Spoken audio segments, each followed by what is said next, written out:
Hello বন্ধুরা, আমি তন্দ্রানী। সকাল সকাল আমরা চলে এসেছি আমার পছন্দের একটি জায়গা দক্ষিণেশ্বরে। এখন সকাল 7টাও বাজেনি।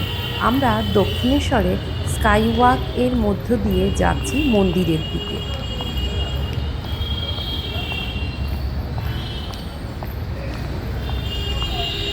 দক্ষিণেশ্বরের মন্দির সকাল 5টা থেকে বেলা 12:30 পর্যন্ত খোলা থাকে এবং দুপুর 3:30 থেকে সন্ধে 7:30 পর্যন্ত খোলা থাকে।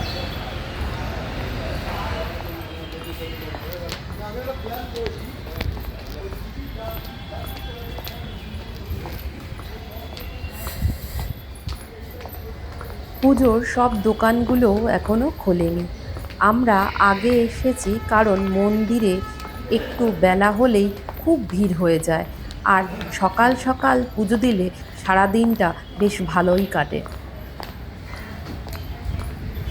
দক্ষিণেশ্বরেই শ্রী শ্রী রামকৃষ্ণদেব সিদ্ধিলাভ করেন এবং ঠাকুর হিসাবে পরিচিতিও লাভ করেন। মন্দিরের ভেতরে মোবাইল নেওয়া যায় না, তাই আপনাদের আর ভেতরের দিকের ভিডিও দেখাতে পারলাম না। এখন সকাল 7টা বাজে, আমাদের পুজো হয়ে গেছে।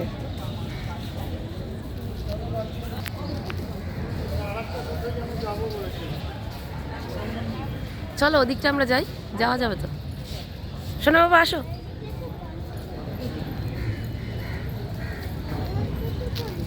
শতকে সাধক রামকৃষ্ণ পরমহংসদেব এই মন্দিরের পূজারী ছিলেন। এই দক্ষিণেশ্বর মন্দিরের সাথে প্রভু রামকৃষ্ণদেবের জীবন ঘনিষ্ঠভাবে জড়িত।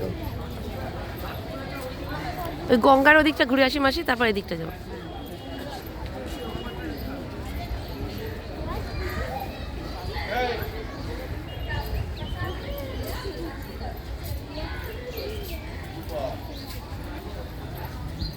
আমি যখনই কলকাতায় আসি ততবারই আমি চেষ্টা করি দক্ষিণেশ্বরের কালী মন্দিরে এসে মার একটু দর্শন করে যেতে।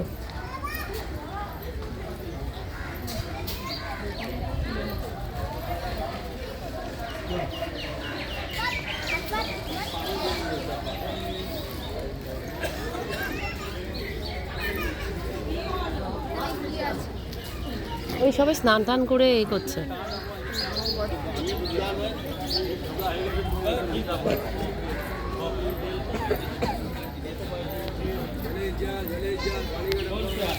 এখন ধীরে ধীরে ভিড় হচ্ছে মন্দিরে। ভোরবেলায় মন্দিরের পরিবেশটা খুব সুন্দর লাগে, চারদিকে পুজো হয়, বেশ একটা আধ্যাত্মিক পরিবেশের সৃষ্টি হয়।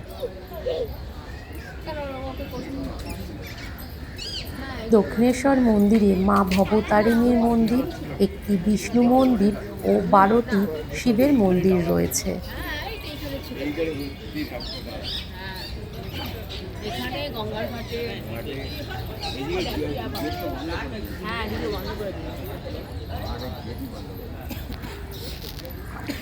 সত্যি কথা বলি, এটা কি ভালো? আমার আমাদের জিজ্ঞেস করবো, তুই যেটা বলবো ওটা সিধাবাড়া খারাপ গেছে।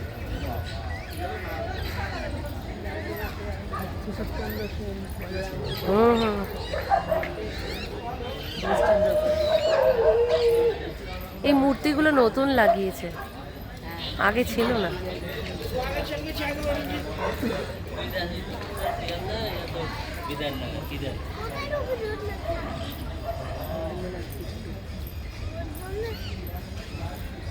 রামচন্দ্র দত্ত।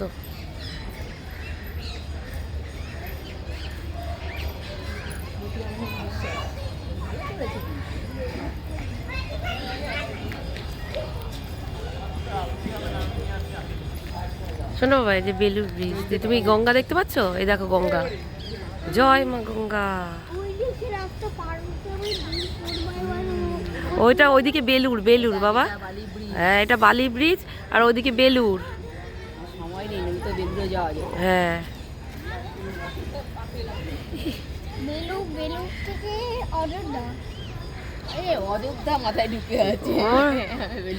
ওই যে রামায়ণ দেখে না, ওর জন্য অযোধ্যা ঢুকে আছে মাথার মধ্যে।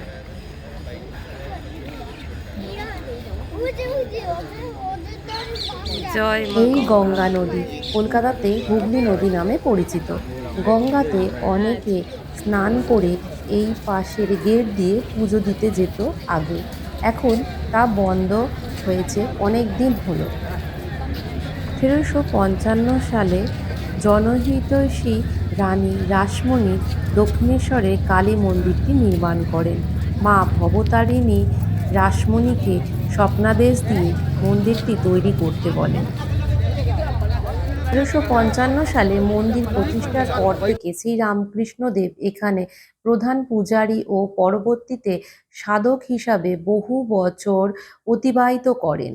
এখানে তিনি মা কালীর প্রত্যক্ষ দর্শন ও নানাবিধ সাধনা সম্পন্ন করেন। এই দক্ষিণেশ্বরের কালীবাড়িতেই শ্রীরামকৃষ্ণদেবের আধ্যাত্মিক পূর্ণতা ও সর্বধর্ম সমন্বয়ের ভাবধারা গড়ে ওঠে।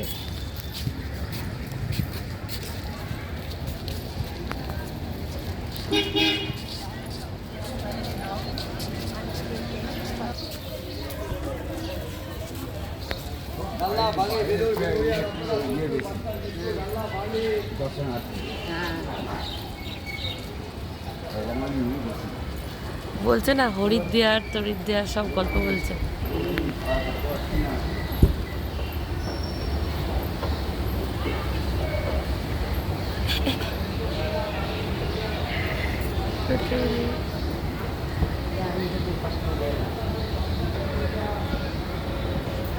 এবার আমরা স্কাই ওয়াকের দিকে যাচ্ছি। আমরা এবার বাসে করে বাড়ি ফিরে যাব।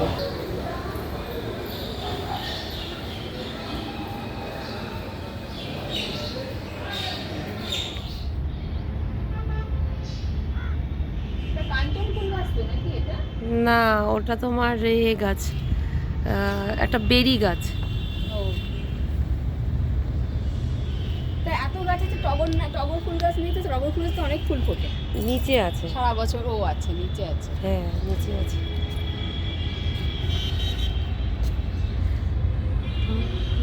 আমরা বাড়ি চলে এসেছি।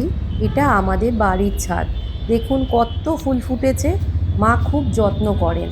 প্রতিদিন সকালে গাছে জল দেয় এবং মাঝে মাঝে গাছের গোড়ায় সারও দিয়ে থাকেন।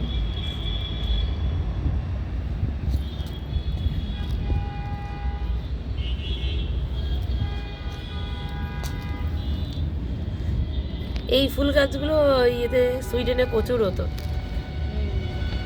বেঞ্জি বেঞ্জি।